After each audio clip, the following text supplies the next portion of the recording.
علامہ ابن جوزی رحمۃ اللہ علیہ نے حضرت امام ابو یوسف رحمۃ اللہ علیہ کی ذہانت کا ایک عجیب واقعہ لکھا ہے کہ ہارون رشید بادشاہ نے ایک مرتبہ امام ابو یوسف رحمۃ اللہ علیہ سے فرمایا کہ لوزینہ اور فالودہ میں کون عمدہ ہے،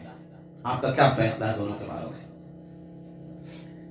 امام ابو یوسف رحمۃ اللہ علیہ نے کہا کہ دیکھیے، جب تک میرے پاس فریقین حاضر نہیں ہوتے میں فیصلہ نہیں کرتا، دونوں کے دلائل سنوں گا، دونوں کو دیکھوں گا سامنے، پھر فیصلہ کروں گا۔ ہارون رشید نے لوزینہ اور فالودہ منگوا دیے۔ امام ابو یوسف رحمۃ اللہ علیہ دونوں میں سے کھانے لگے، ایک لقمہ اس میں سے کھاتے، ایک لقمہ اس میں سے کھاتے جب آدھے پیالے بچے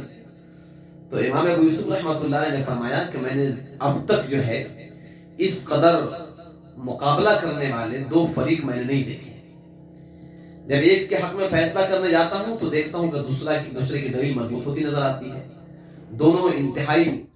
اعلیٰ درجے